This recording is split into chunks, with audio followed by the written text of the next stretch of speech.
Hello everyone, welcome to your very own favourite education channel GS school. तो आज हम class 10 biology का एक नया ब्रांड चैप्टर जिसका नाम है अर्थ एनवायरनमेंट की शुरुआत करने वाले हैं। इस चैप्टर में हम सारी इंपॉर्टेंट चीजें डिस्कस करेंगे। तो चलिए सबसे पहले देख लेते हैं कि इन्वायरमेंट क्या होता है, क्योंकि हमारे चैप्टर का नाम ही क्या है, इन्वायरमेंट। तो देख लेते हैं इन्वायरमेंट होता क्या है। तो इन्वायरमेंट का एक सिंपल सा होता है डेफिनेशन कि जो भी आपके सराउंडिंग में आपको दिखाई दे रहा है वो आपका इन्वायरमेंट होता है, क्योंकि वो आपकी सराउंडिंग को और आपके खुद के लाइफ स्टाइल को अफेक्ट कर रहा है। तो हमारा इन्वायरमेंट वो सारी चीजें होती हैं, या हमारे इन्वायरमेंट में वो सारी चीजें कंसिस्ट हो जाती हैं जो हमारे चारों तरफ हैं। भले वो पेड़ पौधे हो, जंगल हो, हमारा घर हो, दूसरों का घर हो, ठीक है, नदियां हो, नाले हो, ये जो सारी चीजें होती है ये हमारे इन्वायरमेंट में आती है। अगर आपके आसपास पहाड़ हैं तो वो पहाड़ भी आपके इन्वायरमेंट का हिस्सा होंगे। आपके यहाँ बर्फ पड़ती है तो वो भी आपके इन्वायरमेंट का हिस्सा है। यानी क्लाइमेट वगैरह भी आपके इन्वायरमेंट का ही हिस्सा होते हैं, क्योंकि ये जो चीजें होती है जैसे क्लाइमेट हो गया, ये हमारे लाइफ स्टाइल को अफेक्ट करती है। ठीक है, क्योंकि जो बर्फ में रहने वाले लोग होते हैं उनका अलग एनवायरनमेंट होता है, इसलिए उनका अलग लाइफ स्टाइल भी होता है। और जो प्लेन्स में रहने वाले लोग होते हैं उनका लाइफ स्टाइल अलग होता है, क्योंकि उनका एनवायरनमेंट अलग होता है। तो environment is directly proportional to lifestyle, यानी जैसे जैसे आपका एनवायरनमेंट अलग होता चला जाएगा आपका लाइफ स्टाइल भी उसी के अनुसार वेरी करता चला जाएगा। So we can say everything surround us या around us is called environment. अब हमारे इन्वायरमेंट में कुछ गंदगी होती है, कुछ वेस्ट होते हैं। अब ये वेस्ट भी दो कैटेगरी के होते हैं जो हमारे इन्वायरमेंट को कंटेमिनेट करते हैं।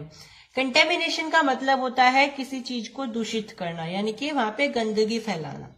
अब जो गंदगी होती है वो दो तरीके की होती है, यानी कि जो वेस्ट होता है वो दो तरीके का होता है। एक होता है बायोडिग्रेडेबल वेस्ट और एक होता है नॉन बायोडिग्रेडेबल वेस्ट।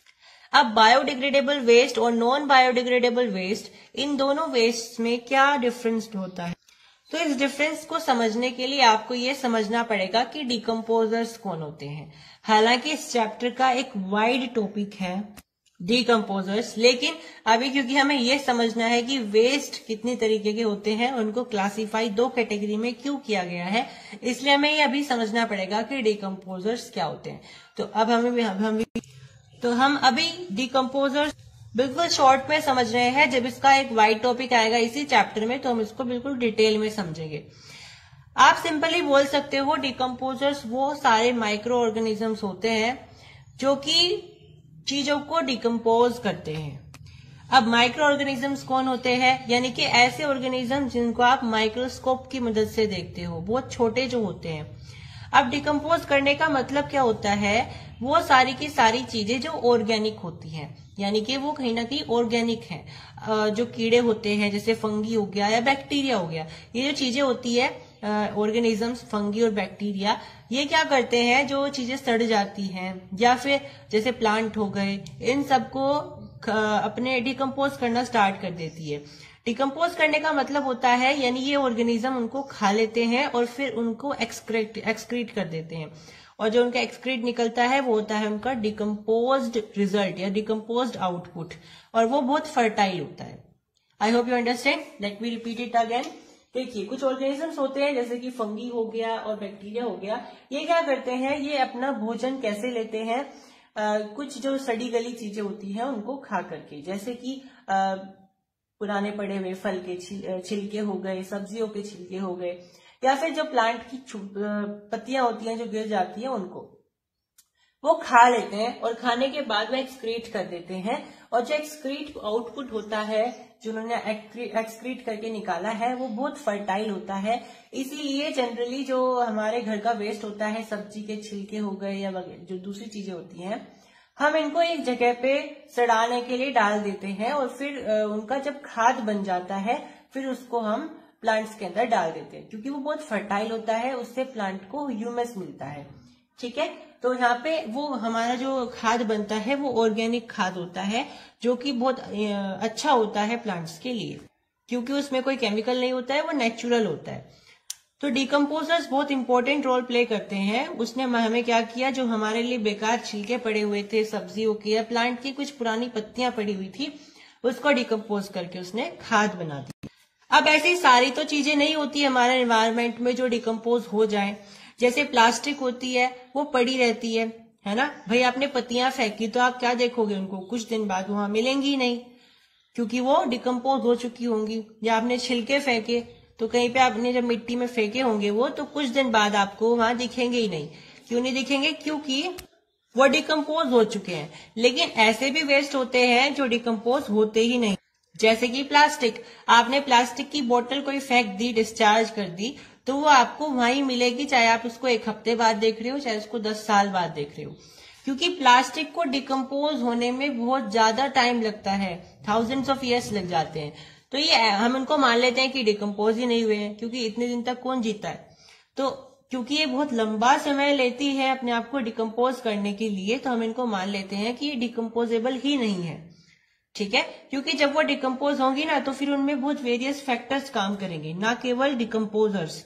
अब जो जैसे केले के छिलके हैं या दूसरे छिलके होते हैं, ये 4, 5 या 10 दिन में ज्यादा ये जो है डिकम्पोज हो जाते हैं, क्योंकि इनमें डिकम्पोजर्स काम कर रहे हैं, यानी कि बैक्टीरिया या फंगी काम कर रहे हैं।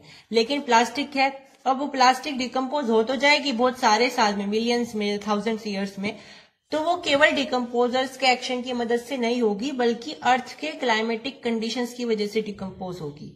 यानी अर्थ की जो अंडरग्राउंड हीट है वो इसको जाकर के डिकम्पोज करेगी। तो वो कहीं ना कहीं डिकम्पोज हो तो रही है, लेकिन वो डिकम्पोजर्स के द्वारा नहीं हो रही है। मतलब मेजरली डिकम्पोजर्स के द्वारा वो डिकम्पोज नहीं हो रही है। तो उसको डिकम्पोज करने में बहुत ज्यादा मैक्सिमम रेंज का टाइम लगता है, तो हम उसको कंसिडर नहीं करते हैं। तो हम डिकम्पोजेबल थिंग्स उनको ही मानते हैं जो डिकम्पोजर्स के द्वारा डिकम्पोज हो जाए, और वो भी शॉर्ट पीरियड ऑफ टाइम में। राइट, तो देखें यहाँ पे, तो जो ऑर्गेनिजम्स डिकम्पोज कर सकते हैं उनको हम डिकम्पोजर्स बोलते हैं। अब हमने ये क्यों समझाया? क्योंकि हमें वेस्ट के टाइप्स जानने हैं। तो वेस्ट के 2 टाइप होते हैं, बायोडिग्रेडेबल और नॉन बायोडिग्रेडेबल। अब जो वेस्ट डिकम्पोज हो सकते हैं उनको हम बायोडिग्रेडेबल वेस्ट बोल देते हैं, और जो वेस्ट डिकम्पोज नहीं हो सकते हैं उनको हम नॉन बायोडिग्रेडेबल बोल सकते हैं। इसीलिए मैंने आपको डिकम्पोजर्स के बारे में बताया। एग्जाम्पल के लिए आप ले सकते हो, बायोडिग्रेडेबल में बहुत सारे एग्जाम्पल्स होते हैं, प्लांट्स हो गए और जो एनिमल्स हो गए, छोटे छोटे कीड़े मकोड़े होते हैं। या फिर आप देखते हो बहुत सारे कल्चर्स में क्या होता है, जब कोई इंसान मर जाता है तो उसको जमीन के अंदर दफना दिया जाता है, तो वो डिकम्पोज हो जाता है फिर अंदर। ठीक है, उसको फिर उसका कंकाल निकलता है। जैसे हिस्टोरियंस क्या करते हैं, आर्कियोलॉजिस्ट, वो खुदाई करते हैं तो उनको कंकाल मिलते हैं।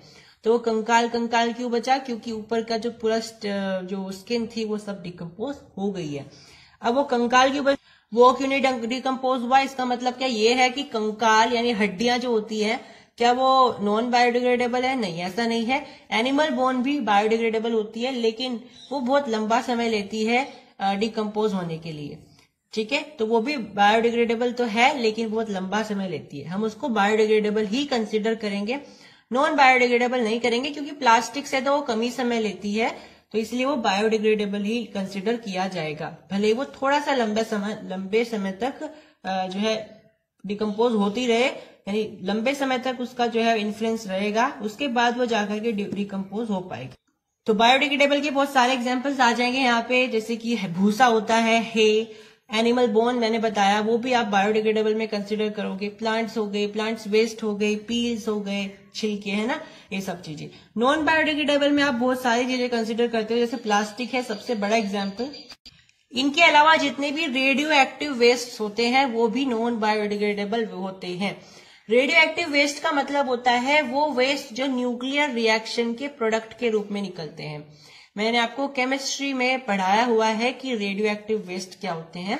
तो रेडियो एक्टिव वेस्ट वो होते हैं जो न्यूक्लियर रिएक्शन जो होती है उनके प्रोडक्ट के रूप में हमें मिलते हैं, तो वो आपके एक तरीके से हम बोल सकते हैं रेडियो एक्टिव वेस्ट हो गए। या फिर रिएक्शन के अलावा जो यूजफुल प्रोडक्ट है उनके अलावा जो वेस्ट निकल जाएगा उनको आप रेडियो एक्टिव वेस्ट बोलते हो, तो वो नॉन बायोडिग्रेडेबल कंसिडर किए जाएंगे। इनके अलावा DTT जिसकी फुल फॉर्म होती है डाइक्लोरो डिफिनिल ट्राइक्लोरोइथेन, तो DTT की फुल फॉर्म होती है डाइक्लोरो डिफिनिल ट्राइक्लोरोइथेन। इसके अलावा बॉल पॉइंट पेन जो होते हैं वो भी नॉन बायोडिग्रेडेबल होते हैं। अब एक सवाल आता है कि कंपोस्ट क्या होता है, आपको कभी कभी पूछ लिया जाता है व्हाट इज कंपोस्ट।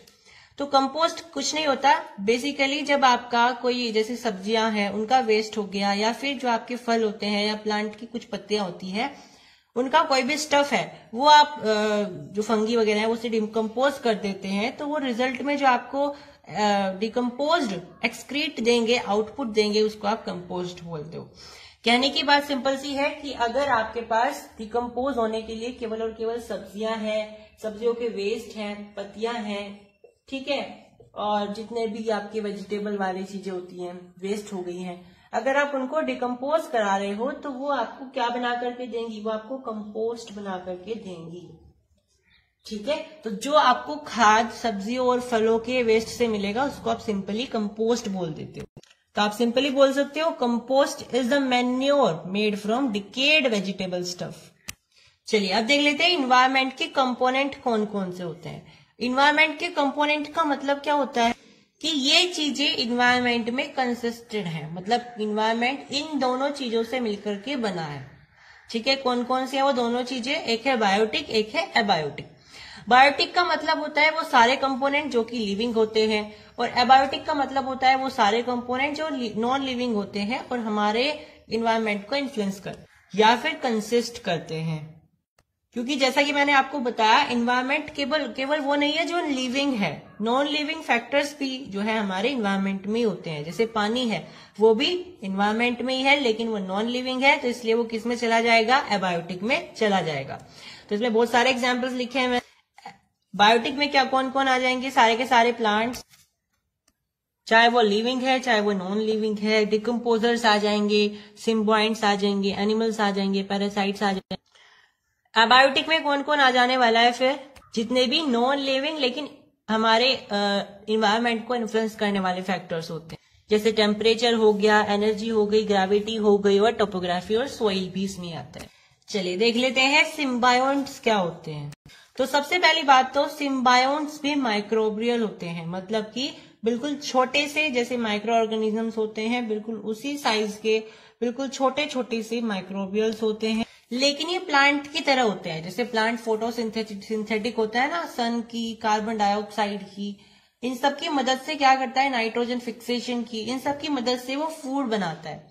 इसी तरीके से सिम्बायोन्ट्स भी होते हैं लेकिन ये बहुत छोटे होते हैं साइज में। ये प्लांट्स की तरह ही कार्बन का यूज करके और नाइट्रोजन फिक्सेशन का इस्तेमाल करके ये फूड बनाते हैं। अब इनके पास ना एक एबिलिटी होती है, ये बिल्कुल लो न्यूट्रिटिव एनवायरनमेंट में भी रह सकते हैं, मतलब ऐसा एनवायरनमेंट जहां पे बहुत कम न्यूट्रिएंट्स हो रहने के लिए। तो सिम्बायोन्ट्स क्या होते हैं, सिम्बायोन्ट्स बहुत छोटे छोटे से माइक्रोबियल होते हैं ऑर्गेनिजम्स, और ये ऑर्गेनिक मटेरियल बनाते हैं किसकी मदद से, कार्बन की मदद से, नाइट्रोजन फिक्सेशन की मदद से, और कुछ इनऑर्गेनिक नाइट्रोजन और फॉस्फोरस एसिमिलेशन प्रोसेस की मदद से। चलिए अब पढ़ते हैं इकोलॉजी के बारे में। इकोलॉजी क्या होता है, तो अगर मैं साधारण सी भाषा में बताऊं तो इकोलॉजी बेसिकली ऑर्गेनिजम्स और इन्वायरमेंट के बीच की एक रिलेशनशिप होती है, एक नाता होता है। यानी किस तरीके से इन्वायरमेंट के हिसाब से जो वहां पे रहने वाले ऑर्गेनिजम्स हैं उनका लाइफ स्टाइल है, या वो कैसे अपने लाइफ स्टाइल को मॉडिफाई कर रहे हैं, किसके बेसिस पर, on the variation of environment, यानी किस रेंज पर एनवायरमेंट चेंज हो रहा है उसकी वेरिएशन के अनुसार अगर वो अपने लाइफ स्टाइल को चेंज कर रहे हैं अच्छी मेंटेनेंस के साथ, अच्छी रिलेशनशिप के साथ एनवायरमेंट से, तो उसको हम बोल देते हैं इकोलॉजी। और ये इकोलॉजी जो शब्द है ये किसने दिया था, ये दिया था एर्नस्ट हैकेल ने 1868 में। अब सवाल आता है इकोसिस्टम क्या होता है, ये इकोलॉजी जैसा ही लगता है, तो बिल्कुल सही बात है, ये इकोलॉजी जैसा ही लगता है क्योंकि इकोलॉजी का ये एक छोटा सा हिस्सा होता है। तो इकोसिस्टम इकोलॉजी का एक बिल्कुल छोटा सा एक फंडामेंटल यूनिट होती है, बेसिक यूनिट होती है, या आप ऐसे बोल सकते हो जैसे हमारी बॉडी सेल से मिलकर के बनी है, हमारी बॉडी को बनाने के लिए एक बेसिक सी यूनिट है जो कि है सेल, बहुत सारे सेल मिलकर के हमारी बॉडी बन जाती है। ऐसे ही अगर पूरी इकोलॉजी बनानी है तो आपको इकोसिस्टम की जरूरत पड़ती है। तो इकोसिस्टम इकोलॉजी की वो बेसिक या फंडामेंटल यूनिट है, जैसे हमारी बॉडी की सेल होती है, या फिर किसी मॉलिक्यूल की या किसी भी बड़े मैटर की जो स्मॉलेस्ट यूनिट होती है वो एटम या मॉलिक्यूल होती है। अभी इकोसिस्टम वर्ड किसने निकाला था, ये निकाला था सर आर्थर ट्रांसली ने। 1935। तो पहले इकोलॉजी के बारे में बताया गया, फिर उसके बहुत साल बाद हमें इकोसिस्टम के बारे में बताया गया था। तो उकीन पियोडम के अनुसार इकोसिस्टम एक बेसिक सी यूनिट होती है इकोलॉजी की। अब इकोसिस्टम जो है वो दो तरीके का हो सकता है। इकोसिस्टम बेसिकली है क्या, वो पूरा का पूरा एक एरिया होता है या पूरा का पूरा एक सेटअप होता है जहाँ पे ऑर्गेनिज्म एक दूसरे पर निर्भर होते हैं, यानी उन ऑर्गेनिजम्स की एक दूसरे से एक लिविंग रिलेशनशिप होती है, एक दूसरे पर निर्भर होते हैं। एग्जाम्पल के लिए मैं आपको पॉन्ड का एग्जाम्पल दूं तो पॉन्ड एक इकोसिस्टम बनाता है, क्योंकि उसी पॉन्ड में कौन रह रहा है, मछली रह रही है। उसी पॉन्ड में हाथी आकर के पानी भी पिएगा, उसी पॉन्ड में जो भैंस है वो पानी पी रही है, और यही पानी क्यों यूज कर रहा है, इंसान भी यूज कर रहे हैं। इसी पानी की जो सिंचाई है वो पेड़ों में भी हो रही है। तो यहाँ पे एक ही पॉन्ड को पूरे जो रिलेशनशिप है उसकी हर एक ऑर्गेनिज्म से हो गई है। तो पॉन्ड क्या बना रहा है, यहाँ पे एक इकोसिस्टम बना रहा है। अब यहाँ पे इकोसिस्टम जरूरी नहीं है ये लिविंग था, ये तो लिविंग था क्योंकि पॉन्ड है वहां पे, नेचुरल है। तो जरूरी नहीं है यहाँ पे जो इकोसिस्टम है वो नेचुरल ही हो हमेशा, ऐसा नहीं होता है। इकोसिस्टम को आप खुद से भी तैयार कर सकते हो, इनफैक्ट हम करते हैं जनरली। जैसे कि आपका खुद का एक फसल का खेत होता है, तो पहले कभी वहां पे जंगल हुआ करता था, आपने क्या किया, उस जंगल को हटा करके अपने खेत बनाए वहां पे। तो उस खेत को आप अपने अनुसार जो है उसकी सोइंग करते हो, हार्वेस्टिंग करते हो, हर चीज खुद से करते हो। तो वो आपने आर्टिफिशियली उसको मॉडिफाई कर दिया है। तो वहां पे आप जो फसल लगाओगे वो अपनी लगाओगे, ठीक है। तो यहाँ पे जो क्रॉप फील्ड होता है, जो आपके फसल का मैदान होता है, खेत होता है, वो एक आर्टिफिशियल इकोसिस्टम होता है। ऐसे ही गार्डन जो आपका होता है, और इसका बेस्ट एग्जाम्पल होता है एक्वारियम। इस पे क्वेश्चन कभी कभी पूछ लिए जाते हैं, वेरी इंपॉर्टेंट। एक्वारियम क्या होता है, ये एक्वारियम ना बिल्कुल तालाब की तरह होता है, लेकिन ये आर्टिफिशियल तालाब उसको आप बोल सकते हो। तो कभी कभी पूछ लिया जाता है कि जो नेचुरल पॉन्ड होते हैं उन्हें सफाई करने की जरूरत नहीं पड़ती है, जो लेक्स होते हैं, पॉन्ड्स होते हैं, उन्हें सफाई करने की जरूरत नहीं पड़ती है। लेकिन जो एक्वारियम्स बनाए जाते हैं सरकार के द्वारा, वो समय समय पे उनको सफाई करवाती है उनकी। तो ऐसा क्यों, क्योंकि एक्वारियम आर्टिफिशियल है, तो उसके अंदर बहुत कम minimum number of microorganisms होते हैं या डिकम्पोजर्स होते हैं, जो कि उसके अंदर मौजूद गंदगी को डिकम्पोज करके साफ कर सकते हो। तो जो भी गंदगी उस तालाब के अंदर, एक्वारियम के अंदर कोई भी फेंकेगा या वहां पे पैदा होगी वो बीमारी, तो वहीं के वहीं रह जाएगी, जो वेस्ट होगा। तो उसको डिकम्पोज करने वाला कोई ऑर्गेनिज्म नहीं होगा। इसीलिए गवर्नमेंट को या जिसने भी उस एक्वारियम को बनाया है वो उसे समय समय पे साफ करवाती रहती है, ठीक है। तो एक्वारियम एक आर्टिफिशियल पॉन्ड होता है, इसलिए उसके अंदर बहुत कम number of microorganisms present होते हैं। अब इकोसिस्टम नेचुरल भी होता है, जैसे कि हम जनरली देखते हैं, और नेचुरल में भी दो तरीके का होता है, एक होता है एक्वाटिक और एक होता है टेरेस्ट्रियल। एक्वेटिक में फिर दो क्लासिफिकेशंस होती है, एक होता है फ्रेश वाटर, एक होता है मैरिन। फ्रेश वाटर जैसे कि आप समझ सकते हो, आपके आसपास कोई भी तालाब हो जिसके अंदर साफ पानी हो, बिल्कुल फ्रेश वाटर हो, उसको आप बोल सकते हो फ्रेश वाटर का इकोसिस्टम है। और मैरिन का बढ़िया एग्जाम्पल होता है समुद्र, यानी खारे पानी जहाँ पे होता है, तो उसके अंदर इतनी बड़ी बड़ी मछलियां होती हैं, मछली की वेराइटीज होती हैं, टर्टल्स होते हैं, टोर्टोइज होते हैं, इतने सारे वेराइटी ऑफ ऑर्गेनिजम्स वहां पे रह रहे हैं। तो वो सारे के सारे ऑर्गेनिजम्स उसी मैरिन वाटर पर निर्भर हैं, उसी के अंदर रहते हैं, वो इनका शेल्टर है, उसी के अंदर उन्हें भोजन भी मिल जाता है, ठीक है। और तो और मैरिन वाटर के अंदर maximum number of weeds reads रहते हैं, जो कि बहुत बड़ी अमाउंट में ऑक्सीजन रिलीज करते हैं। अब जो टेरेस्ट्रियल होते हैं वो भी तीन तरीके के होते हैं, ग्रासलैंड हो गया, डेजर्ट हो गया और फॉरेस्ट हो गया, यानी कि घास के मैदान, जंगल, और जो आपका हम बोल सकते हैं डेजर्ट होता है, रेगिस्तान। तो ये तीनों ही आपके एग्जाम्पल्स होते हैं इकोसिस्टम के। लेकिन ये टेरेस्ट्रियल होते हैं क्योंकि इसमें कोई पानी के इन्वायरमेंट नहीं है। अगर वो पानी के अंदर रह रहे हैं तो एक्वाटिक हो जाएंगे, अगर पानी के अंदर नहीं रह रहे हैं तो वो टेरेस्ट्रियल हो जाएंगे। तो टेरेस्ट्रियल भी तीन तरीके हैं, या तो आप घास वाले इलाके में रह लो, जैसे कि आपके नॉर्थ के इलाके होते हैं, नॉर्थ के थोड़े नीचे वाले इलाके होते हैं, जैसे वेस्ट यूपी है, ये सब चीजें। और अगर आप सोच रहे हो कि आपको डेजर्ट वाले टेरेस्ट्रियल इकोसिस्टम में रहना है, तो वो आपके राजस्थान में मिल जाएगा, जहां पे रेगिस्तान है। अगर आपको फॉरेस्टेड एरिया चाहिए तो आपको हिमाचल प्रदेश, ये जो जम्मू कश्मीर वाले इलाके हैं, यहाँ पे आपको कौन सा इकोसिस्टम दिखाई देगा, यहाँ पे आपको इकोसिस्टम दिखाई देगा फॉरेस्ट वाला। तो अलग अलग जगह अलग अलग इकोसिस्टम होते हैं, इन सबको मिलाकर के एक इकोलॉजी बनती है। और इकोलॉजी आपका इन्वायरमेंट का एक रिलेशनशिप होती है, इन्वायरमेंट से और ऑर्गेनिज्म की एक रिलेशनशिप होती है इकोलॉजी। समझ में आई बात? तो हर अलग अलग जगह पे आपको अलग अलग इकोसिस्टम देखने को मिलता है। अब इकोसिस्टम के दो कंपोनेंट भी होते हैं, और इकोसिस्टम के कंपोनेंट वही है जो इन्वायरमेंट के होते हैं, जो कि एबायोटिक और बायोटिक होते हैं। आप कोई भी एक समझ सकते हो, इन्वायरमेंट के भी यही होते हैं कंपोनेंट, और आपके इकोसिस्टम के भी यही होते हैं, जो कि मैंने आपको जस्ट अभी पढ़ाए थे। अब इसके ना दो पार्ट्स होते हैं, बायोटिक और एबायोटिक, लेकिन इसके फर्दर क्लासिफिकेशंस भी होते हैं। अब हम इस फेस में डिटेल में पढ़ेंगे। एबायोटिक के दो होते हैं, जो कि होता है क्लाइमेटिक या फिर इडाफिक।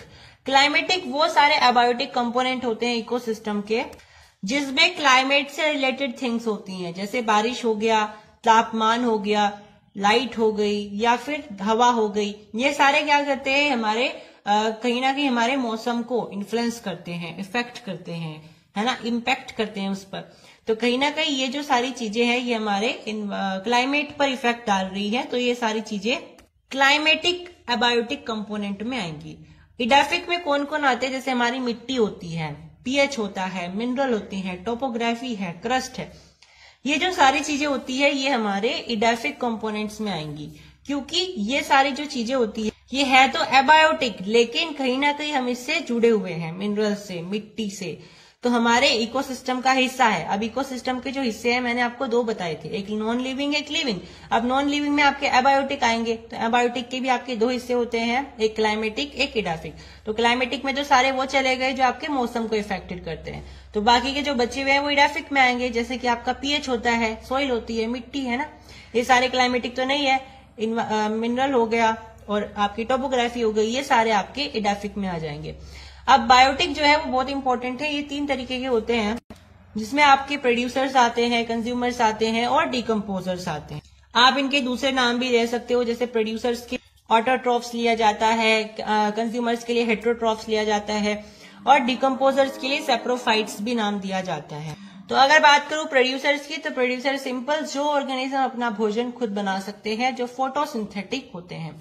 जनरली ग्रीन प्लांट्स होते हैं, ब्लू ग्रीन एल्गी होती है, जो कि आपकी प्रोड्यूसर्स की कैटेगरी में आते हैं। कंज्यूमर्स की बात करें तो कंज्यूमर्स मतलब जो अपना भोजन खुद नहीं बनाते हैं, अपने भोजन के लिए दूसरे ऑर्गेनिजम्स पर निर्भर रहते हैं। अभी आपके तीन तरीके के होते हैं, आप सब जानते हो, जैसे कि आपके हेट्रोट्रॉप्स होते, हम बोलते हैं उसके हर्बीवोर्स होते हैं, कार्निवोर्स होते हैं, ओमनीवोर्स होते हैं। तो ये तीन तरीके के आपके कंज्यूमर्स होते हैं। अब हर्बीवोर्स क्या करते हैं, जो केवल घास खाते हैं या फिर प्लांट रिलेटेड थिंग्स खाते हैं, वो आपके हर्बीवोर्स हो गए। कार्निवोर्स कौन हो जाएंगे, जो मांस खाते हैं, जो मीट से रिलेटेड या चीजें खाते हैं, ठीक है। और आपके ओमनीवोर्स में आते हैं वो दोनों ऑर्गेनिज्म जो दोनों चीजें खा सकते हैं, मतलब कि प्लांट रिलेटेड भी और मीट भी, है ना। जैसे आपका क्रो होता है, आप रोटी के टुकड़े फेंकते हो वो भी खा लेता है, और आपने देखा होगा मेंढक पकड़ के खा लेता है ना। जैसे आपके डॉग्स होते हैं, डॉग्स भी यही काम करते हैं, ठीक है। इंसान जो ह्यूमन होते हैं वो भी दोनों चीजें खा सकते हैं, ठीक है। तो ये सब जो है ओमनीवोर्स में आ जाएंगे। कार्निवोर्स के एग्जांपल्स लायन हो गया, ये सब चीता, टाइगर, ये सब होते हैं कार्निवोर्स। और हेर्बीवोर्स गोट जो बकरी होती है, या आपकी हम बोल सकते हैं गोट होती है, शीप होती है, कैमल, काउ, बफेलोज, ये सब आपके हर्बीवोर्स की कैटेगरीज में आते हैं। डिकम्पोजर्स कौन होते हैं, जो छोटे छोटे micro. Hello everyone, welcome to your very own favourite education channel dear school. तो आज हम क्लास 10 बायोलॉजी का last chapter that is our environment है, उसको हम कंटिन्यू करने वाले हैं। लास्ट लेक्चर में हमने बहुत कुछ रीड कर लिया था, अब उसी को कंटिन्यू करते हुए आज की इस वीडियो में हम उस चैप्टर को कंटिन्यू करने वाले हैं। तो आज का हमारा टॉपिक है डिकम्पोजर्स एंड देयर इम्पोर्टेंस। मैंने डिकम्पोजर्स के बारे में आपको एक शॉर्ट व्यू दे दिया था मैंने आपको। अब इस वीडियो में हम इसको डिटेल में समझेंगे और कुछ एक्स्ट्रा फैक्ट्स के साथ समझेंगे। तो डिकम्पोजर्स क्या होते हैं? डिकम्पोजर्स इकोलॉजिकल क्लींसर्स होते हैं। यहाँ पे जैसे कि मैंने लिखा भी हुआ है, ये प्रॉपर डेफिनेशन है। ये इकोलॉजिकल क्लींसर्स होते हैं जो कि हमारे एनवायरनमेंट में या हमारे इकोलॉजी में जो प्रेजेंट है डेड प्लांट्स या डेड एनिमल्स, उनको साफ करते हैं। उनको साफ करने का मतलब क्या है भाई, अगर कोई एनिमल मर जाता है और उसको अगर कोई मांसाहारी जानवर नहीं खाएगा तो वहां पे सड़ सड़ के वो बीमारियां पैदा कर देगा। तो डिकम्पोजर्स क्या करते हैं, उस सारे के सारे डेड मटेरियल को, डेड ऑर्गेनिक मटेरियल को, चाहे वो एनिमल का हो चाहे प्लांट का हो, उसको खा लेते हैं, उसको फीड कर लेते हैं। अब उनके फीड करने से क्या होता है, वो इन्वायरमेंट से गायब हो जाता है और गंदगी नहीं फैलाता है। समझ में आई? और उनको वो फीड कर लेंगे ना तो उनका जो एक्सक्रीट निकलेगा उसको खा करके वो बहुत ज्यादा फर्टाइल होता है, जो कि वहां प्रेजेंट मिट्टी को बहुत फर्टाइल बनाता है, उपजाऊ बनाता है। तो एक तरीके से हमारे इकोलॉजी के लिए क्लींसर्स का काम करते हैं, सफाई कर्मचारियों का काम करते हैं।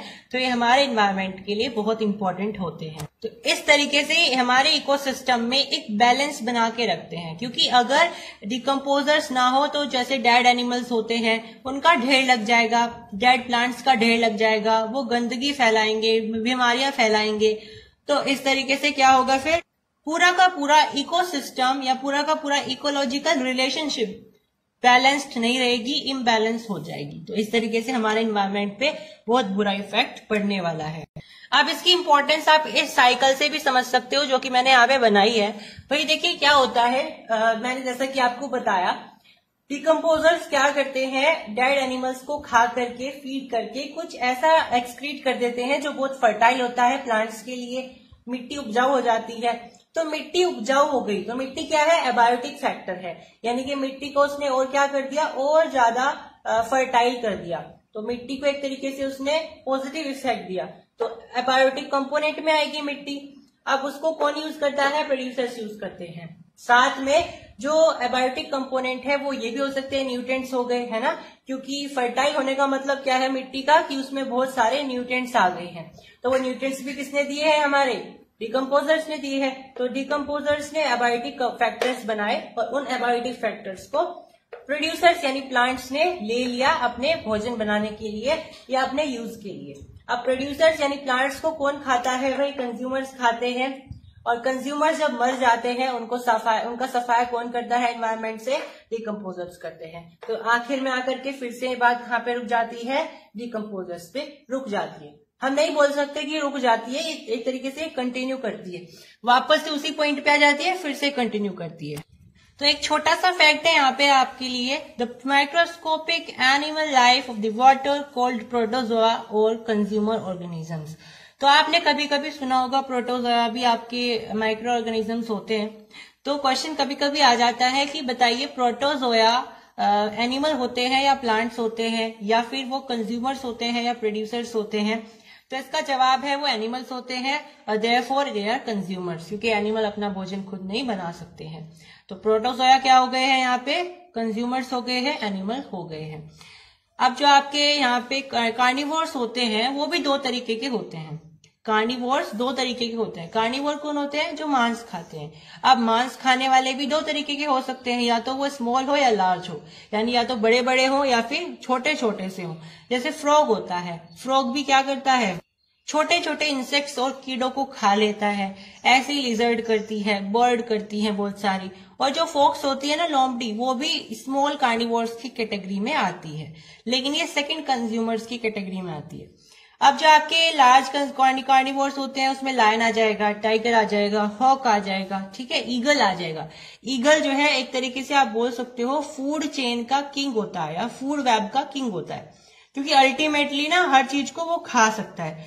वो जिंदों को भी खा सकता है, मरे हुए को भी खा सकता है। तो उसको आप किंग ऑफ फूड चेन बोलते हो, या किंग ऑफ, या फिर आप बोल सकते हो अल्टीमेटली जो जितना भी आप, जो लायन है, लायन को कौन खाएगा, कोई भी नहीं खा सकता है लायन को। तो जो लायन मरा हुआ है उसको कौन खाएगा, या तो लगड़बग्गे खा जाएंगे या फिर दूसरे मांसाहारी जानवर खा जाएंगे, और अगर ये भी नहीं खाएंगे तो बाज खा जाता है, यानी ईगल खा लेता है। तो ईगल एक तरीके से अल्टीमेटली हर चीज को खा लेगा। तो ईगल जो है अल्टीमेटली लास्ट में आता है हर एक फूड चेन के। तो हर एक फूड चेन में वो लास्ट में फिट हो सकता है, तो उसे आप किंग ऑफ फूड चेन बोलते हो। अब ये फूड चेन क्या होता है उसको हम डिटेल में आगे डिस्कस करेंगे। तो यहाँ पे मैंने आपको बताया कार्निवोर्स के एग्जाम्पल। अब कोई आपने सुना होगा प्लैंकटन्स के बारे में, कभी कभी क्वेश्चन आ जाते हैं प्लैंकटन्स के बारे में बताइए। तो इसके दो टाइप्स भी होते हैं, उसके बारे में भी कभी कभी पूछ लिया जाता है। तो प्लैंकटन्स कौन होते हैं, प्लैंकटन्स बिल्कुल छोटे छोटे से माइक्रोस्कोपिक ऑर्गेनिजम्स होते हैं जो कि पानी के सरफेस पर तैरते रहते हैं। अब वो पानी कौन सा हो सकता है? वो तालाब का पानी भी हो सकता है, झरने का पानी भी हो सकता है, झरने का तो नहीं, लेक का हो सकता है, और रिवर का हो सकता है, ओशन का हो सकता है।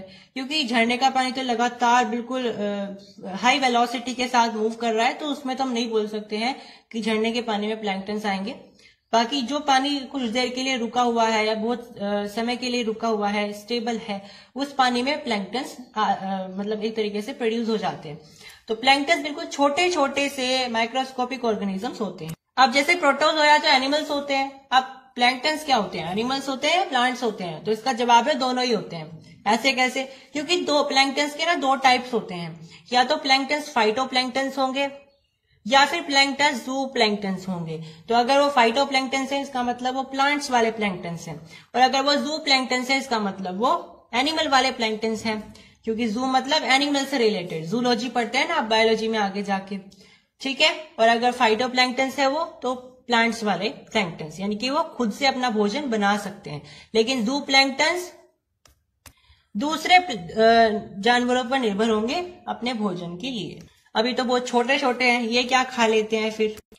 तो आपने देखा होगा बहुत ज्यादा छोटी, very very very small fishes पाई जाती हैं आपके तालाब में, जिनको आप अपनी आंखों से भी नहीं देख सकते। इतनी छोटी छोटी सी आपके एक तरीके से हम बोल सकते हैं तालाब में या फिर लेक वगैरह में मछलियां पाई जाती है, उनको आप बोलते हो कि वो जू प्लैंक्टन्स के एग्जाम्पल्स हैं। अब जैसे प्लैंक्टन्स के टाइप्स होते हैं, ऐसे ही बैक्टीरिया के भी दो टाइप्स होते हैं। तो चलिए देख लेते हैं वो कौन कौन से दो टाइप्स हैं। तो कौन कौन से हैं वो दो टाइप्स, उसको समझने के लिए पहले यहाँ पे कॉन्सेप्चुअली देख लेते हैं क्या लिखा हुआ है।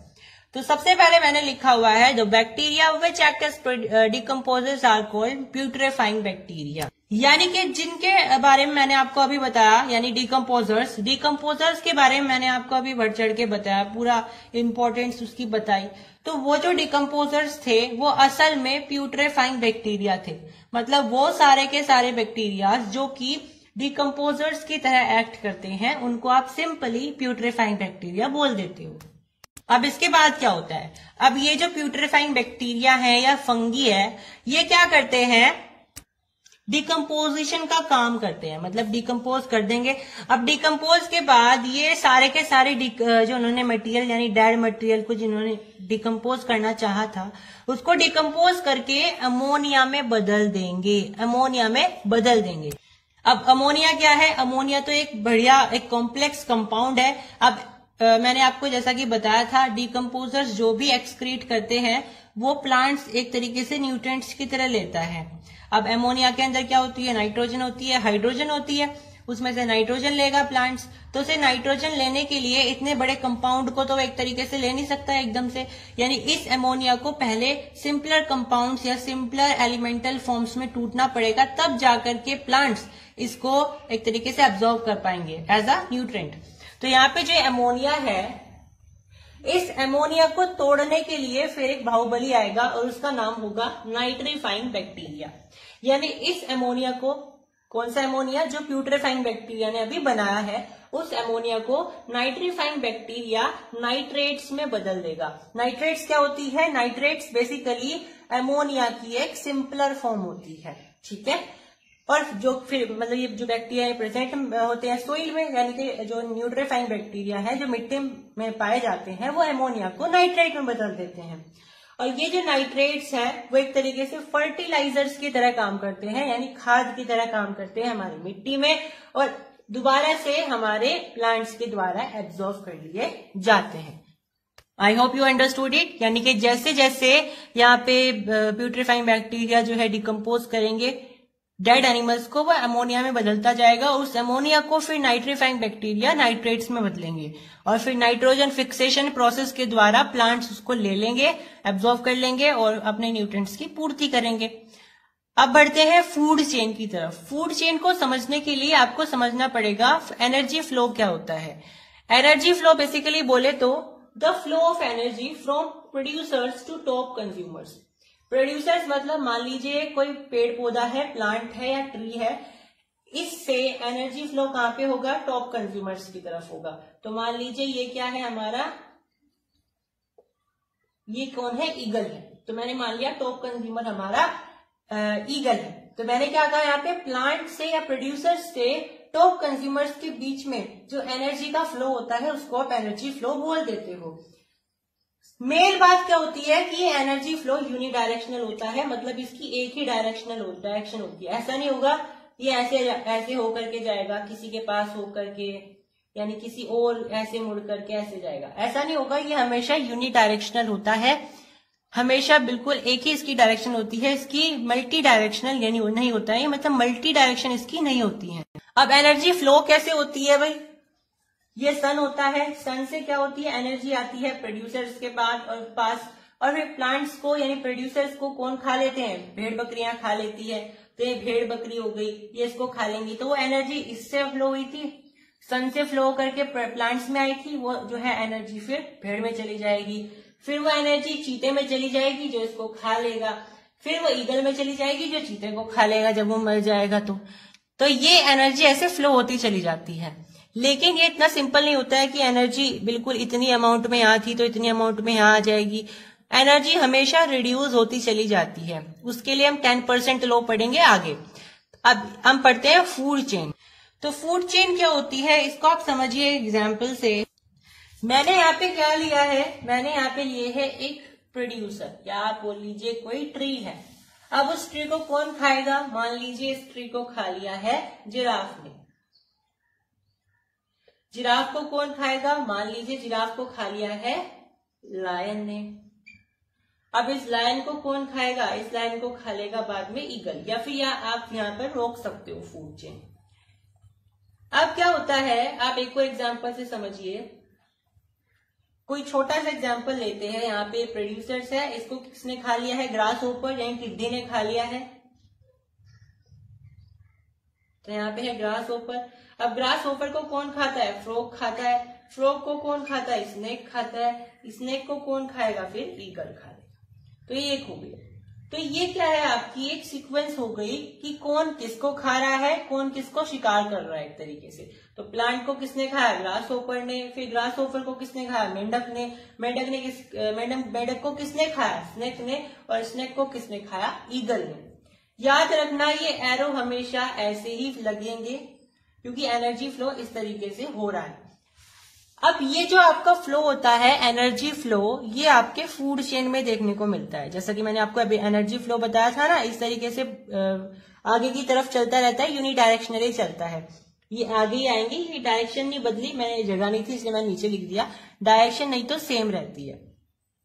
अब इसको पढ़ते हैं। Organisms in the ecosystem are related to each other through feeding mechanism और ट्रॉफिक लेवल्स। यानी और जितने भी ऑर्गेनिज्म हमारे इकोसिस्टम में प्रेजेंट है वो एक दूसरे से रिलेशन में होते हैं। क्यों, क्योंकि उनके फीडिंग के मैकेनिज्म के बेसिस पर उन्हें एक दूसरे के पर निर्भर होना पड़ता है अपने भोजन के लिए। वो एक दूसरे पर निर्भर होकर के अपना भोजन गेन करते हैं या अपना फीड करते हैं। वो एक दूसरे के बिना रिलेशन नहीं बना सकते कि वो अपना फीडिंग मैकेनिज्म जो है सेट कर ले, है ना। तो वो एक दूसरे पर एक तरीके से निर्भर रहते हैं। कहने की बात सिंपल सी है। अब ऑर्गेनिज्म क्या करते हैं, एक दूसरे का भोजन खुद ही बन जाते हैं और फिर आगे एनर्जी को फ्लो करवा लेते हैं। जैसे कि यहाँ पे जो पेड़ था वो खुद भोजन बन गया किसका, इसका ग्रास होपर का। फिर ग्रास होपर किसका भोजन बन गया, यहाँ पे फ्रॉग का। फ्रॉग किसका भोजन बन गया, स्नेक का। और फिर स्नेक किसका भोजन बन गया, ईगल का। अब ईगल को खाने वाला कोई होता नहीं। ईगल जब मर जाता है फिर उसको कौन खा लेते हैं, डिकम्पोजर्स उसको फीड कर लेते हैं। तो ये होता है, यानी कि आपकी एक सीक्वेंस होती है जिसमें पूरा का पूरा आपको बताया जाएगा कि ये इसको खाएगा, ये इसको खाएगा, और फिर एक तरीके से सीक्वेंस बन जाती है, एक लाइन बनती है। ठीक है, एक क्रमांक होता है एक तरीके से। अब प्लांट के पास एनर्जी कहाँ से आएगी, क्योंकि अगर ये एनर्जी ऐसे खा रहे हैं एक दूसरे को, क्यों खा रहे हैं, क्योंकि ना एनर्जी चाहिए, एनर्जी के लिए तो खा रहे हैं। तो प्लांट के पास एनर्जी कहां से आई, तो प्लांट के पास एनर्जी आती है फोटोसिंथेसिस के प्रोसेस से। फोटोसिंथेसिस के प्रोसेस में ऐसा क्या होता है कि एनर्जी आ जाती है, क्योंकि उन्हें सोलर एनर्जी मिलती है। आप सबने पढ़ा है फोटोसिंथेसिस में क्या होता है, सनलाइट भी तो मिलती है प्लांट्स को अपना भोजन बनाने के लिए। तो वो सनलाइट क्या होती है, सोलर एनर्जी तो होती है। तो प्लांट क्या करता है, उस सोलर एनर्जी को किसमें कन्वर्ट कर लेता है, प्रोटोप्लाज्म में कन्वर्ट कर लेता है फोटोसिंथेसिस के प्रोसेस से। और ये प्रोटोप्लाज्म ही एक एनर्जी का काम करता है प्लांट के लिए, और फिर ये एनर्जी जो है एक तरीके से फ्लो होती चली जाती है। जैसा कि मैंने बताया था, एनर्जी कभी भी ऐसा नहीं होता जैसे इस ट्रॉफिक लेवल पर अगर 1000 जूल है तो इस पे भी 1000 रहेगी, वो कम हो जाती है। ऐसा क्यों होता है, क्योंकि जब भी कोई ऑर्गेनिज्म इसको खाएगा तो कुछ हीट एनवायरमेंट में रिलीज हो जाती है, ठीक है, वो हीट निकल जाती है एनवायरमेंट में, रिलीज हो जाती है। तो हमेशा इसका 10% ही फ्लो होता है, यानी कि यहाँ पे 100 बचेगी, फिर यहाँ पे 10 बचेगी, और इनके पास एनर्जी कुछ भी नहीं बचेगी। इसके पास केवल 1 जूल की एनर्जी बचेगी, इसके पास कुछ बचेगी नहीं।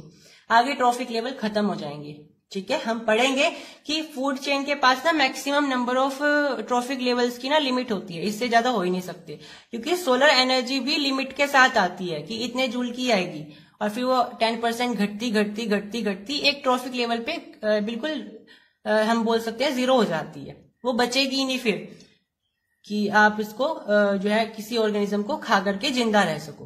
तो आप खा क्यों रहे हो किसी को, क्योंकि आपको एनर्जी चाहिए, और उसके अंदर जब एनर्जी ही नहीं होगी तो आप क्या जिंदा रह पाओगे, नहीं रह पाओगे।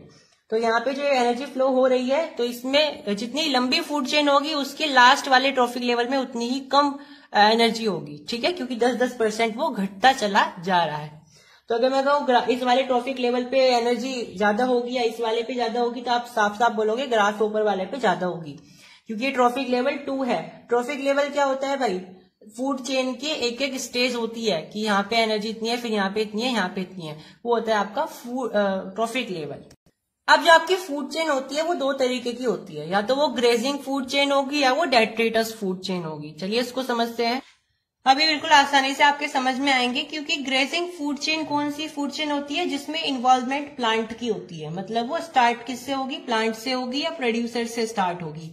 जैसा कि यहाँ पे एग्जांपल लिखा है, प्लांट था, उसको कैटरपिलर ने खा लिया, फिर कैटरपिलर को लिजर्ड ने खा लिया, और लिजर्ड को फिर स्नेक ने खा लिया। तो ये क्या है, प्लांट से स्टार्ट हो रही है, इसका मतलब ये ग्रेजिंग फूड चेन है।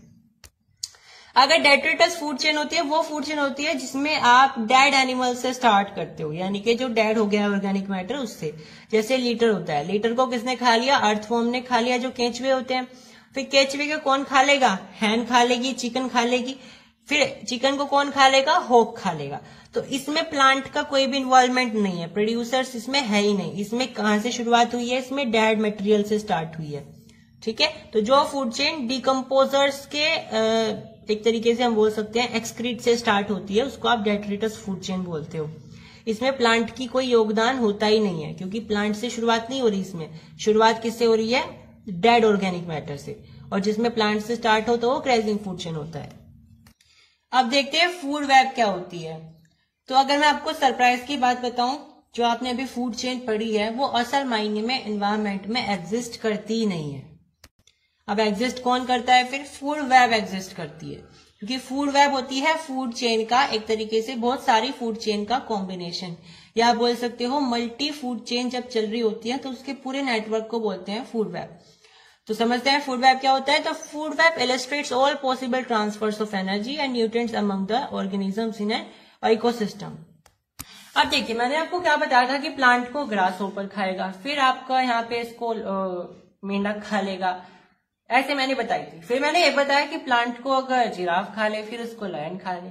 तो एक चीज को फीड करने के लिए बहुत सारे लोग हो सकते हैं, ऐसा नहीं है केवल उसको ग्रास होपर ही खाएगा या उसको जिराफ ही खाएगा, उसको फिर कोई और सा जानवर भी खा सकता है, रैबिट भी खा सकता है, ठीक है। तो फूड चेन में हम क्या देख रहे थे, केवल एक डायरेक्शन को देख रहे थे, लेकिन फूड वेब में हर एक तरीके को दिखाया जाता है, ऑल पॉसिबल नेटवर्क्स को दिखाया जाता है फ्लो होने के, यानी एनर्जी इधर भी जा सकती है, इधर भी जा सकती है, इधर भी जा सकती है, ठीक है। यानी एक चीज को बहुत सारे लोग खा सकते हैं। जैसे यहाँ पे प्लांट है, प्लांट को माइस ने खाया, फिर माइस को हॉक ने खा लिया। अब उसी प्लांट को सीड ईटिंग बर्ड्स यानी बीज खाने वाली चिड़ियाओं ने खाया, फिर चिड़ियाओं को हॉक ने खा लिया। उसी प्लांट को ग्रास होपर ने खाया, ग्रास होपर को फ्रॉग ने खा लिया, फिर स्नैक ने खा लिया, स्नैक को हॉक ने खा लिया। ऐसी रैबिट ने खा लिया प्लांट को, फिर रैबिट को हॉक ने खा लिया। या ऐसे भी हो सकता है प्लांट को माइस ने खा लिया, फिर माइस को स्नैक ने खा लिया और स्नैक को हॉक ने खा लिया। तो इतनी सारी फूड चेन एक साथ हो रही है। तो ये कॉम्बिनेशन ऑफ फूड चेन है। और असल मायने में यही तो होता है, ऐसा थोड़ी ना होता है कि प्लांट को रैबिट ही खाएगा फिर रैबिट को ओक ही खाएगा। प्लांट पे तो बहुत सारे जानवर निर्भर होते हैं, तो इसीलिए हमारे इन्वायरमेंट में प्रैक्टिकली बहुत सारी फूड चेन एक साथ हो रही होती है। इसका मतलब फूड वेब हो रही होती है, ना कि फूड चेन। ठीक है, तो यहाँ पे देखो क्या होता है, आपको कभी कभी क्वेश्चन पूछ लिया जाता है कि दोनों में डिफरेंस बताइए, फूड चेन में और फूड वेब में। तो डिफरेंस क्या होगा भाई, फूड चेन होती है यूनिडायरेक्शनल, लेकिन यहाँ पे मल्टी डायरेक्शनल हो सकती है फूड वेब, क्योंकि एनर्जी का फ्लो हर डायरेक्शन में जा रहा है, इधर भी इधर भी इधर भी, ऐसे है ना। फूड वेब होती है मिक्सचर ऑफ फूड चेन्स, यानी मल्टी फूड चेन्स में चलती है, लेकिन फूड चेन क्या होती है, एक ही फूड चेन होती है। ठीक है, चलिए यहाँ पे देखिए, आपको कभी कभी क्वेश्चन ये भी पूछ लेता है कि आप फूड वेब के अंदर आप ये पता करके बताइए इसमें कितनी फूड चेन एग्जिस्ट कर रही हैं। तो जैसे कि हम यहाँ पे देख सकते हैं, एक फूड चेन ये है, एक हो गई, एक ये है 2, एक ये है 3, एक ये 4, ये 5, तो ऑलमोस्ट इसमें 5 फूड चेन एग्जिस्ट करती है। तो चलिए मैंने यहाँ पे डेफिनेशन लिखी है ट्रॉफिक लेवल्स की। तो ट्रॉफिक लेवल्स क्या होते हैं, वेरियस स्टेप्स फूड चेन के अंदर जो होते हैं उनको आप बोलते हो कि वो फीडिंग लेवल है या फिर वो ट्रॉफिक लेवल्स हैं।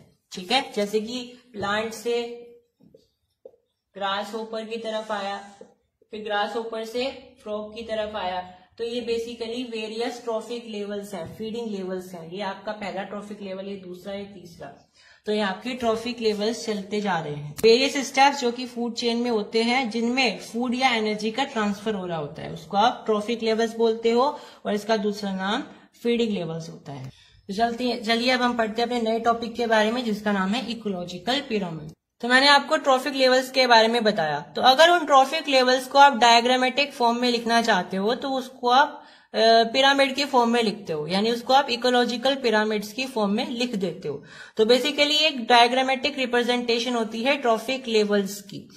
देखिए कैसे, आप क्या करते हो, यहाँ पे जो प्रोड्यूसर्स होते हैं उनको सबसे नीचे रखते हो। आप ऐसे ट्राइंगल बनाओगे, पिरामिड बनाओगे, उसके नीचे रखोगे प्रोड्यूसर्स को, क्योंकि इसका सबसे ज्यादा एरिया है। उसके बाद फिर प्राइमरी कंज्यूमर्स आएंगे, फिर सेकेंडरी कंज्यूमर्स आएंगे, फिर टर्शरी कंज्यूमर आएंगे। अब ऐसा क्यों है कि आप इसे नंबर 1 पे रख रहे हो, ऐसा इसलिए होता है क्योंकि इसके पास मैक्सिमम एनर्जी होती है, और ये सबसे ऊपर होता है क्योंकि इसकी सबसे कम एरिया है यहाँ पे। ऐसा इसलिए क्योंकि इसके पास मिनिमम एनर्जी होती है, और एनर्जी इसमें इस तरीके से फ्लो होती है। आप ऐसे यहाँ पे रिप्रेजेंट भी कर सकते हो, ये होता है फ्लो ऑफ एनर्जी। यहाँ पे मैक्सिमम एनर्जी होती है, यहाँ पे मिनिमम एनर्जी होती है। तो प्रोड्यूसर्स के बाद प्राइमरी कंज्यूमर्स आते हैं, फिर सेकेंडरी कंज्यूमर्स आते हैं, फिर टर्शरी कंज्यूमर्स आते हैं। टर्शरी कंज्यूमर में जैसे आपका हॉक हो गया या ईगल हो गया, वो आ जाएंगे। ठीक है, सेकेंडरी में आपके जैसे कि लायन, टाइगर हो गए, और प्राइमरी में आपके आ जाएंगे जैसे फ्रॉग हो गया, फॉक्स हो गया, ये सब चीजें। प्रोड्यूसर्स में आप सब जानते हो, प्रोड्यूसर्स में आपके आ जाएंगे जितने भी आपके प्लांट्स।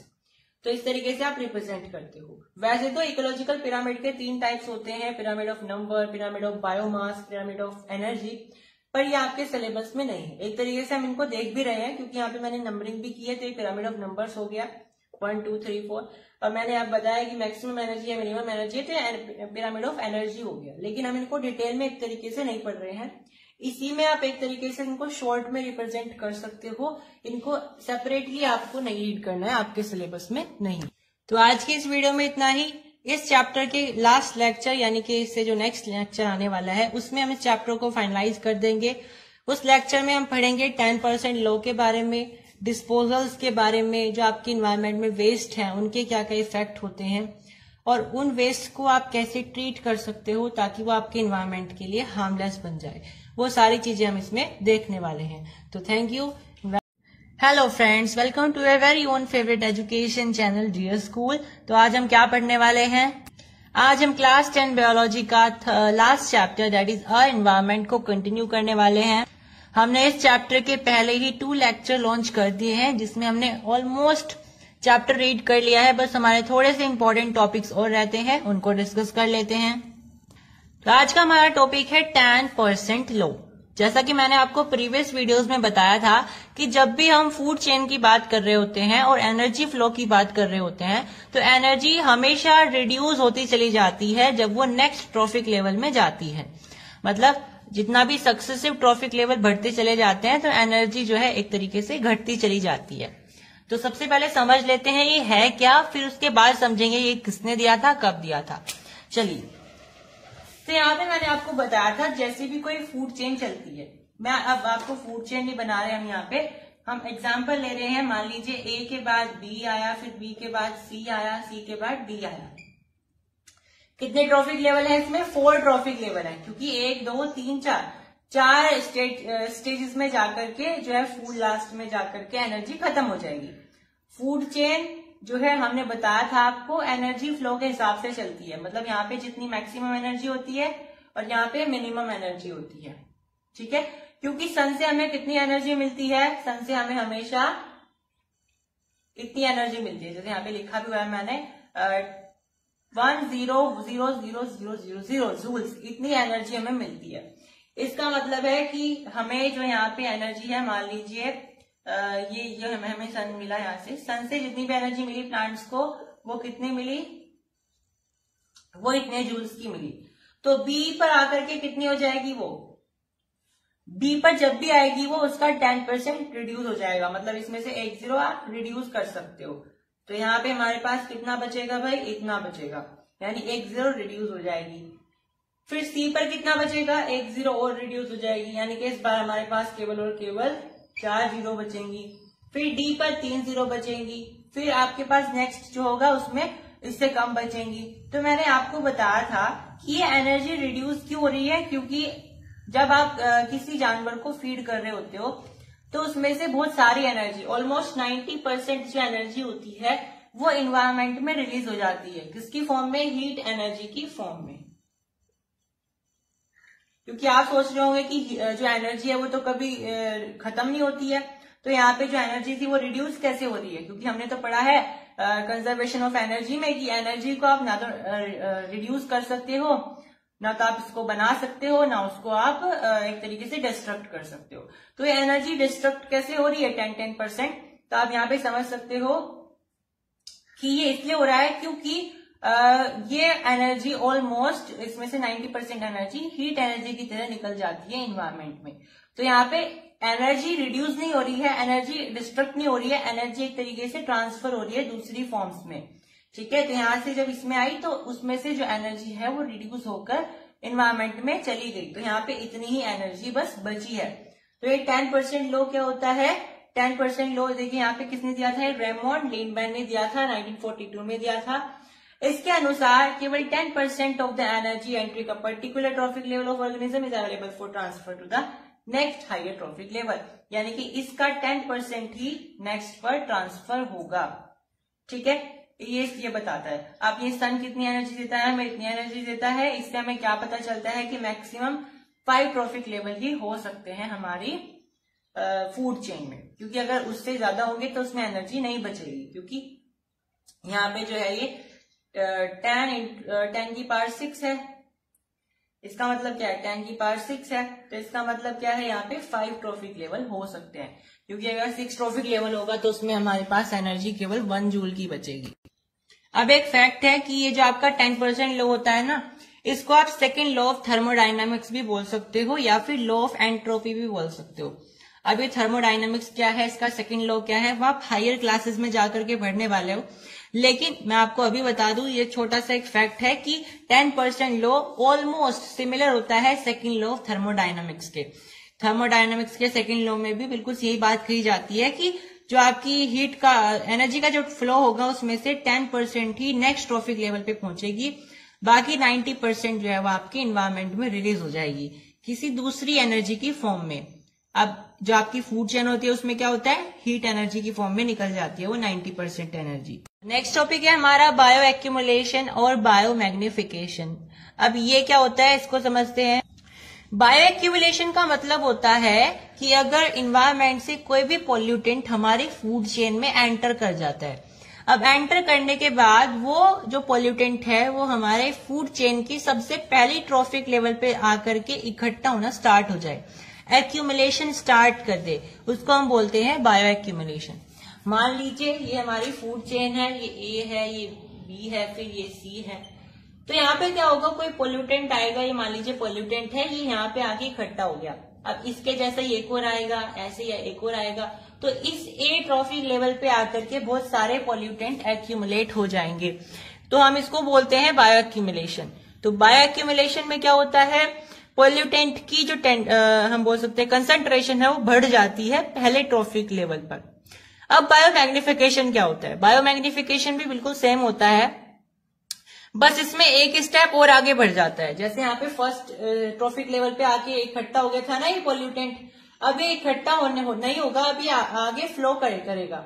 मतलब अब तक तो ये फूड चेन की सबसे पहली ट्रॉफिक लेवल पे आके एक्यूमुलेट हो गया था। अब ये क्या करेगा, बाकी के जो फूड चेन के ट्रॉफिक लेवल्स हैं उन पे जाकर के मूव करेगा, यानी कि आगे इस पे जाएगा, फिर आगे इस पे जाएगा।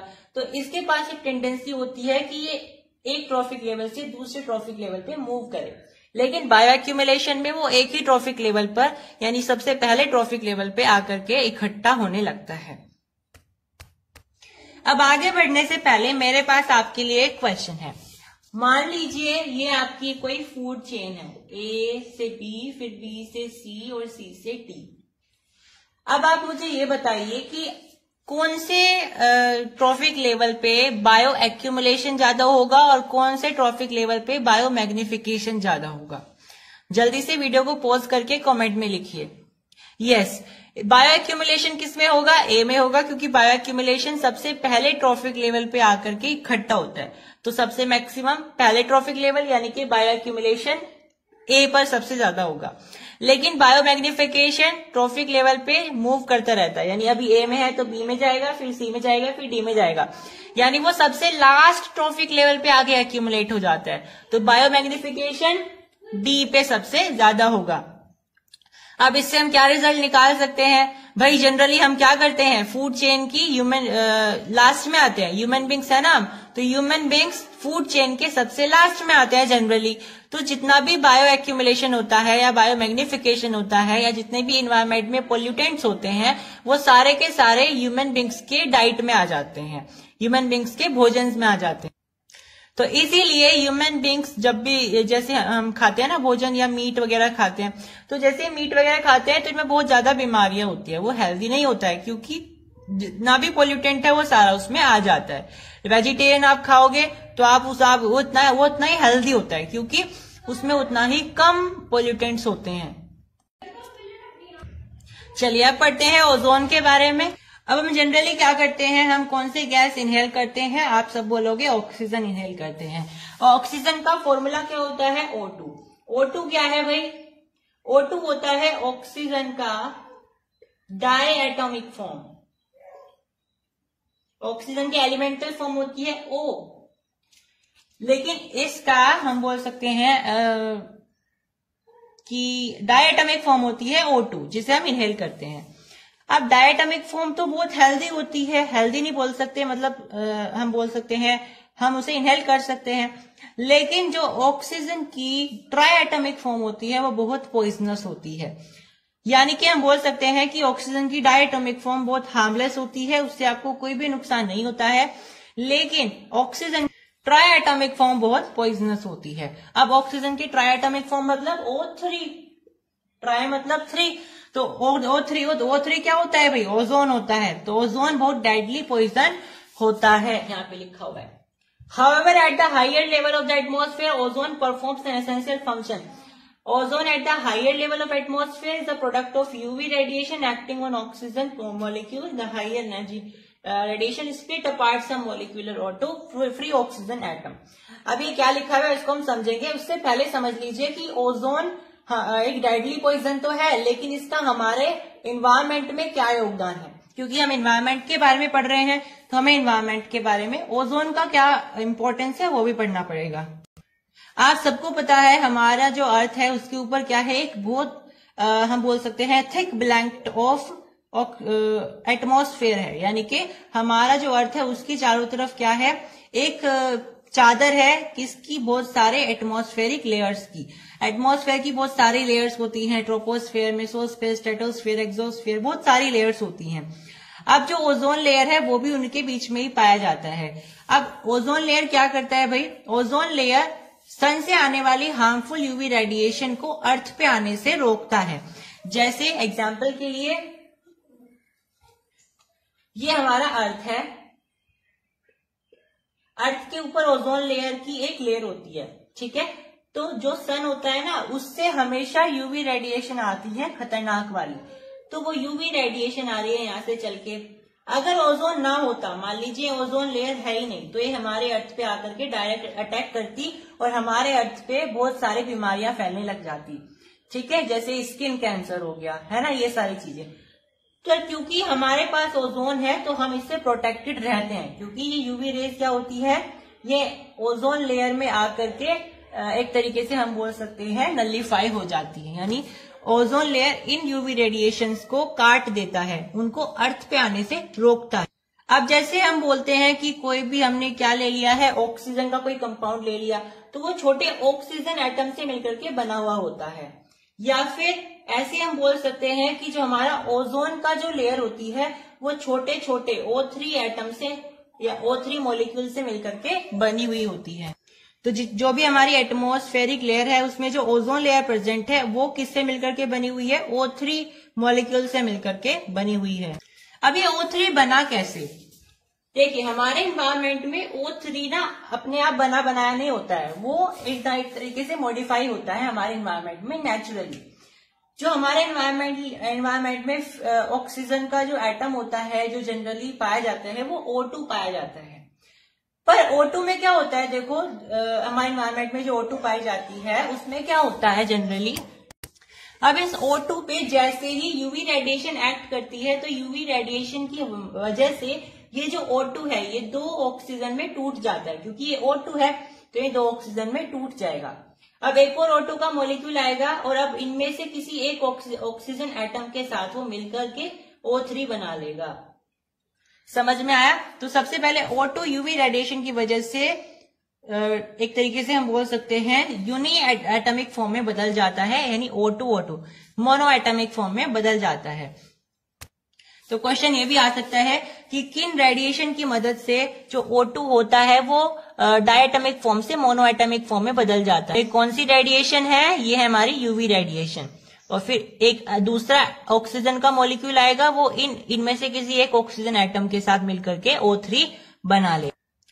अब देखो ये ओजोन जो लेयर होती है ये हमारे एनवायरनमेंट को या हमारे एटमॉस्फेयर को बचाती है, एटमॉस्फेयर में प्रेजेंट होती है, हमारे अर्थ को बचाती है एक तरीके से। क्योंकि अगर ये डायरेक्ट यूवी रेज हमारे अर्थ में आ गई तो ये बहुत सारी बीमारियां पैदा कर सकती है, सूखा भी हो सकता है, ठीक है। जो ड्रॉट्स होते हैं ना, सूखा पड़ जाता है, वो यूवी रेज की वजह से भी हो सकता है, और स्किन कैंसर जैसी बीमारियां भी हो सकती हैं। लेकिन दिन पर दिन जो हमारा ओजोन लेयर है वो दिन पर दिन एक तरीके से डिप्लेशन हो रहा है उसमें, यानी वो फटता जा रहा है, उसके अंदर होल बनता जा रहा है। अब वो क्यों हो रहा है ऐसा, तो वो इसलिए हो रहा है क्योंकि हम ह्यूमन बींग्स ऐसी चीजों का इस्तेमाल कर रहे हैं जो कि ओजोन लेयर के लिए बहुत हानिकारक है। वो ओजोन लेयर को एक तरीके से डिप्लेट कर रहा है, तो वो हमारे ओजोन लेयर के लिए हार्मफुल है। और क्योंकि ओजोन लेयर के लिए हार्मफुल है तो यूवी रेज डायरेक्ट आ सकती है हमारे अर्थ पे, क्योंकि वो होल बनता जा रहा है। तो वो होल बनता जा रहा है तो यूवी रेज हमारे अर्थ में आएंगी और वो हमारे अर्थ को इफेक्ट करेंगी, अल्टीमेटली हमारा ही नुकसान हो रहा है। तो हम ऐसी कौन कौन सी चीजों का इस्तेमाल कर रहे हैं जिससे ओजोन लेयर का जो होल है वो बढ़ता जा रहा है या उसमें डिप्लेशन बढ़ता जा रहा है। तो हम बहुत सारे एरोसल स्प्रेस का यूज करते हैं या क्लोरोफ्लोरोकार्बन्स का इस्तेमाल करते हैं, यानी CFCS का इस्तेमाल करते हैं। इन चीजों की वजह से ना हमारे एनवायरनमेंट में जो ओजोन लेयर प्रेजेंट है उनमें होल बनता जा रहा है, उनमें डिप्लेशन होता चला जा रहा है, जिसकी वजह से जो यूवी रेज है वो डायरेक्टली हमारे अर्थ पे पहुंच रही है। इनफैक्ट बहुत सारे इलाके हमारे अर्थ पे ऐसे हैं जो कि जहाँ पे सूखा पड़ गया है या स्किन कैंसर हो गया है लोगों को इन यूवी रेज की मदद से। तो जैसे जैसे CFCS जो हमारा है क्लोरोफ्लोरोकार्बन, इसका प्रोडक्शन बढ़ता जा रहा है, लोग इसको इतना ही यूज कर रहे हैं और इसकी वजह से ओजोन लेयर में डिप्लेशन बढ़ता जा रहा है, जिसकी वजह से हमारे अर्थ पे बहुत बुरा इफेक्ट पड़ रहा है इस चीज का। तो इसी को देखते हुए UNEP यानी कि यूनाइटेड नेशन एनवायरनमेंट प्रोग्राम ने क्या किया, उन्होंने एक एक्शन लिया कि भाई 1987 में उन्होंने एक एक्शन लिया कि जितना भी 1986 के लेवल पर CFCS प्रोडक्शन हुआ है उसको हम तुरंत बंद कर देंगे, यानी उस लेवल का आपको प्रोडक्शन नहीं करना है। एक तरीके से उन्होंने इसके प्रोडक्शन को बहुत ही रिड्यूस करने की कोशिश करी थी। एक स्टेप था उनका कि जितना भी CFCS का प्रोडक्शन है उसको बहुत हद तक रोक दिया जाए, क्योंकि 1986 में बहुत ज्यादा लेवल पर प्रोडक्शन हुआ था CFCS का। तो उन्होंने ये एक्शन लिया फिर 1987 में कि जितना लेवल पर यहाँ पे प्रोडक्शन हुआ है 1986 में, उस लेवल का प्रोडक्शन ना हो, बहुत कम कर दिया जाए इसका प्रोडक्शन, या एक तरीके से बैन कर दिया जाए। ठीक है। अब हम सब जानते हैं हमारे एनवायरमेंट में बहुत सारे पोल्यूटेंट्स होते हैं, जैसे पानी का गंदा होना, हमारे घर से जो है सब्जियों के छिलके, बहुत सारे प्लांट की लीव्स होती हैं गार्डन से वो निकलती हैं, प्लास्टिक बच जाती है, या फिर हॉस्पिटल का जैसे कोई सामान होता है, श्रिंक्स वगैरह होती है, उन सब का यूज। ठीक है। इन सब को हम कैसे एक तरीके से इनका कैसे डिस्पोजल कर सकते हैं, तो बहुत इंपॉर्टेंट मोड्स होते हैं वेस्ट डिस्पोजल के। वो कौन कौन से हैं यहाँ पे हम पढ़ने वाले हैं। तो टोटल 5 मोड्स है हमारे पास। सबसे पहला होता है रिसाइकलिंग। इनके बारे में आपने पहले भी पढ़ा है। रिसाइकलिंग क्या होता है भाई, जैसे फॉर एग्जाम्पल आपके पास कोई प्लास्टिक का मग है, प्लास्टिक का मग आपने क्या किया है, आपके पास वो बेकार पड़ा है, तो आप क्या करोगे, उसका रिसाइकल करके उसे दूसरा कोई प्रोडक्ट बना लोगे। हालांकि आप तो खुद नहीं कर सकते हो, आप उसे फैक्ट्री में डिपॉजिट करा सकते हो, फिर वो क्या करेंगे, उसको रिसाइकल करके इसका दूसरा नया प्रोडक्ट बना देंगे। तो ये बेहतर है किसके तुलना कि आप उसे एनवायरमेंट में ऐसे ही खुलेआम फेंक दो।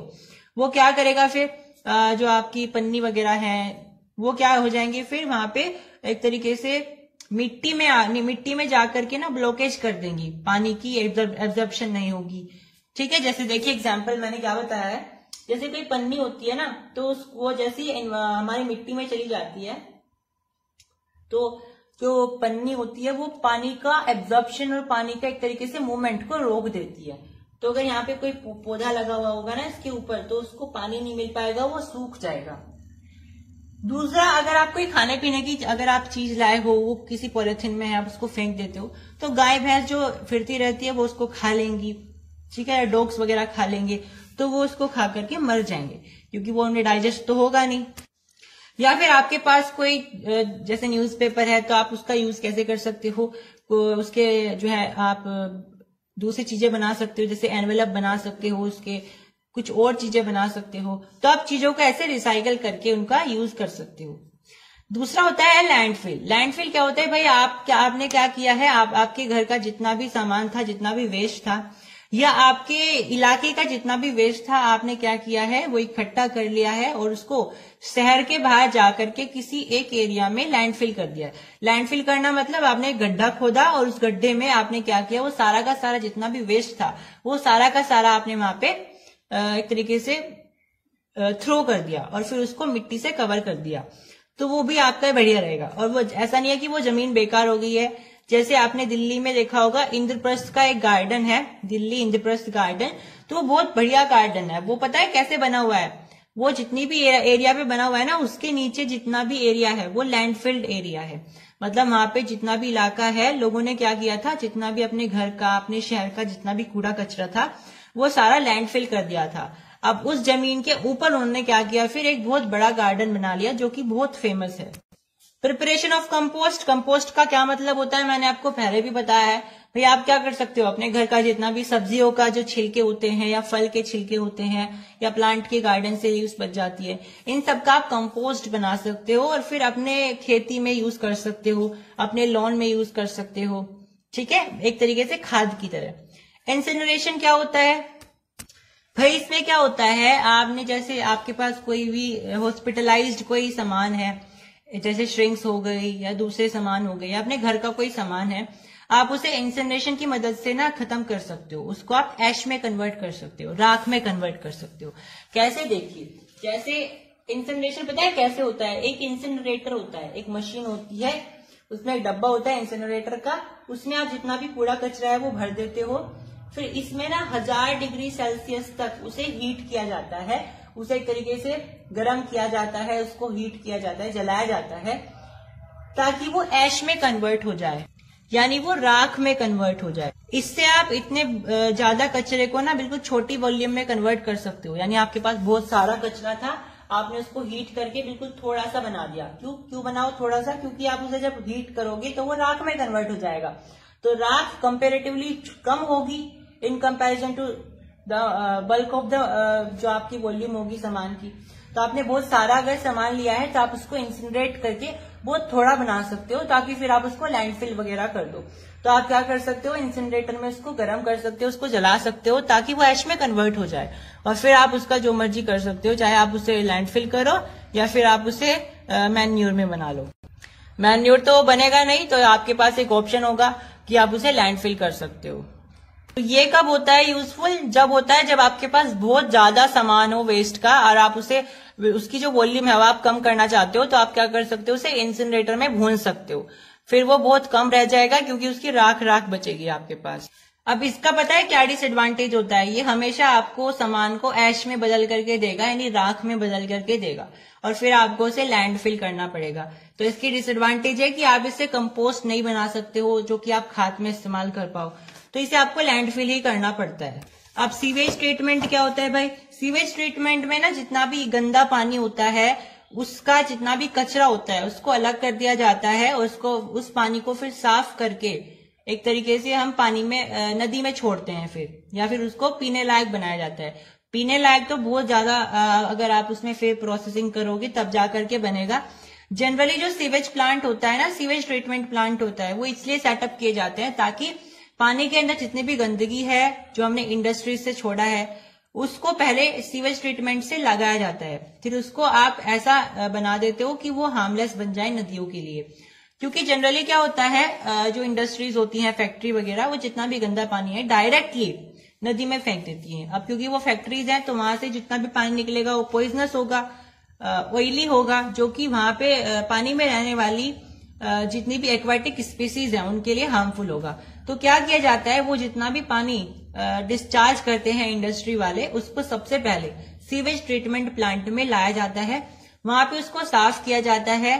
साफ करने का मतलब है उससे जितना भी ऑयली मटेरियल है या जितना भी सोल्यूट है वो सारी की सारी उससे अलग कर दिए जाते हैं। जो मोटा कचरा होता है या जो ऑयली अमाउंट्स है उसमें से वो अलग करने की कोशिश की जाती है, और फिर बहुत हद तक जब उसे साफ कर देते हैं तब जाकर के वो उसे डिस्चार्ज करते हैं नदियों में, ताकि एक्वेटिक स्पीसीज को कोई हार्म ना हो। तो एक तरीके से हम बोल सकते हैं कि जो सीवेज ट्रीटमेंट प्लांट है वो एक तरीके से पानी का जो गंदा हो जाता है ना पानी, उसको साफ करने का एक तरीका है, यानी कि वेस्ट डिस्पोजल इन वाटर, उसको साफ करने का एक तरीका है। यहाँ पे आप इसको डायग्राम से भी समझ सकते हो। मान लीजिए एक फैक्ट्री है, इसने पानी को डिस्पोज कर दिया नदी में, तो डायरेक्ट उसने डिस्पोज कर दिया तो वो गंदा पानी था, पॉइजनस पानी था, तो यहाँ पे जाकर के वो नदी को गंदा कर देगा और नदी में रहने वाले जानवरों की जान भी ले सकता है। तो इसे रोकने के लिए इन्होंने क्या किया भाई, इस पानी को आप पहले इकट्ठा करो और फिर उसको सीवेज प्लांट में लेकर के जाओ। सीवेज प्लांट में क्या होता है, फिर उस सारे के सारे जो पानी है उसको यहाँ पे रखा जाता है और उसको साफ किया जाता है। उसमें जितना भी रेसिड्यू होता है उसको अलग कर लिया जाता है, जितनी भी ऑयली अमाउंट्स होती है उसको अलग कर लिया जाता है ताकि वो हार्मलेस बन जाए। जितना हो सके वो कोशिश करते हैं कि इसको हार्मलेस बना दिया